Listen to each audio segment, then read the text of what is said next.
నమస్తే, welcome to hash tag you. నేను మీ Varun.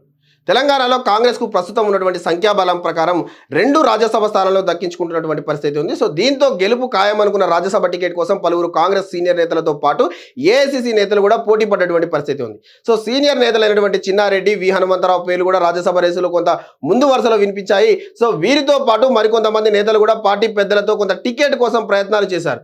So AICC నేతల్లో చూసుకున్నట్లయితే అజయ్ మాకేన్, అదేవిధంగా సుప్రియా శ్రీనటే రాజ్యసభకు సంబంధించి టికెట్ ఆశించిన వారిలో ఉన్నటువంటి పరిస్థితి.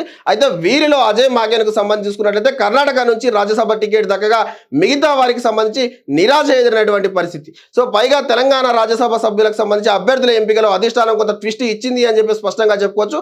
యువనేతగా ఉన్నటువంటి అనిల్ కుమార్ యాదవ్ను కొంత పెద్దల సభకు పంపి యువతకు కొంత కాంగ్రెస్ పెద్దపీట వేస్తుంది అన్న సంకేతాలు కొంత ఇచ్చినట్టు స్పష్టంగా చెప్పింది. సో రేణుకా చౌదరికి రాజ్యసభ స్థానం దక్కడంతో ఖమ్మం లోక్సభ బరిలో ఎవరుంటారనే చర్చ ఇప్పుడు కొంత హాట్ టాపిక్ గా మారినటువంటి పరిస్థితి అని చెప్పేసి కొంత స్పష్టంగా చెప్పుకోవచ్చు. సో ఖమ్మం లోక్సభ స్థానానికి సంబంధించి టికెట్ కోసం రేణుకా చౌదరి దరఖాస్తు చేసుకున్నప్పటికీ కూడా ఈ స్థానం తనదే అని చెప్పేసి గతంలో ఆమె చేసినటువంటి వ్యాఖ్యలు సంచలనంగా రేపాయి. సో అయితే సోనియా గాంధీ సైతం కొంత ఖమ్మం లోక్సభ బరిలో నిలుస్తారనే చర్చ తెరపైకి రావడంతో ఈ టికెట్ పై కొంత పార్టీలో తీవ్ర ఉత్కంఠత ఏర్పడింది. సో రాజస్థాన్ నుంచి సోనియా గాంధీ రాజ్యసభకు నామినేషన్ దాఖలు చేయగా రేణుకా చౌదరి కూడా తెలంగాణ నుంచి పెద్దల సభకు నామినేట్ అయినటువంటి పరిస్థితి ఉంది. సో అయితే ఖమ్మం టికెట్ కోసం డిప్యూటీ సీఎం బట్టి విక్రమార్క సతీమణి నందిని, అదేవిధంగా పొంగులేటి ఆ సోదరుడు ప్రసాద్ రెడ్డి, అదేవిధంగా సీనియర్ నేత హనుమంతరావు, ప్రముఖ పారిశ్రామికవేత్తలకు సంబంధించి వంకాయలపాటి రాజేంద్ర ప్రసాద్ సహా పలువురు ఖమ్మం టికెట్ కోసం దరఖాస్తు చేసుకున్నటువంటి పరిస్థితి ఉంది. సో వీరిలో టికెట్ కు ఎవరికి వస్తుందో అనేది కొంత టీ కాంగ్రెస్ లో కొంత ఆసక్తికరంగా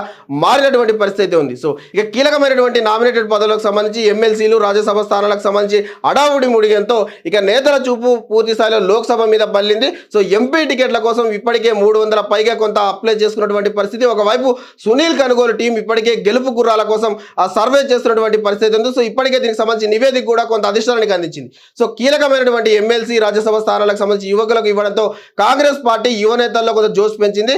ఎన్ఎస్యుఏ రాష్ట్ర అధ్యక్షుడు యువకుడు బల్మూర్ వెంకట్కి సంబంధించి ఎమ్మెల్యే కోటాలో కొంత ఎమ్మెల్సీగా ఎంపిక చేయడం జరిగింది. సో దీనితో పాటు జాతీయ స్థాయిలో యూత్ కాంగ్రెస్ వింగ్ లో ఉన్నటువంటి అనిల్ కుమార్ యాదవ్ కు కొంత రాజ్యసభ ఇవ్వడం కాంగ్రెస్ పార్టీలో కొంత యువకులకు ప్రాధాన్యత ఉంటుంది అనే సంకేతాలు వెళ్ళాయి. సో ఈ 2 కీలక నిర్ణయాలు పార్టీలో పనిచేస్తున్నటువంటి విద్యార్థి విభాగం, అదేవిధంగా యంగ్ వింగ్ నాయకుల్లో కొంత ఉత్సాహం నింపింది అని స్పష్టంగా చెప్పుకోవచ్చు.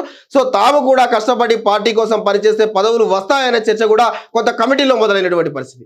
సో మొత్తంగా సీనియర్లు ఇచ్చే రాజ్యసభకు సంబంధించి సీటు కూడా యువ నేతలకు ఇవ్వడంతో చాలా మంది యువ నాయకుల్లో కొంత ఆశలు చిగురించాయి. సో వచ్చే లోక్సభ ఎన్నికల కోసం చాలా మంది నేతలు ట్రై చేస్తున్నట్టుగా కూడా కొంత తెలుస్తూనే. సో చూడాలి మరి ఇంకా అవకాశం దక్కే యువ నేతలు ఎవరు అనేది కొంత స్పష్టంగా తేలాల్సిన అంశం అయితే ఉంది. సో మరిన్ని తాజా సమాచారాల కోసం చూస్తున్నానండి హ్యాష్ ట్యాగ్.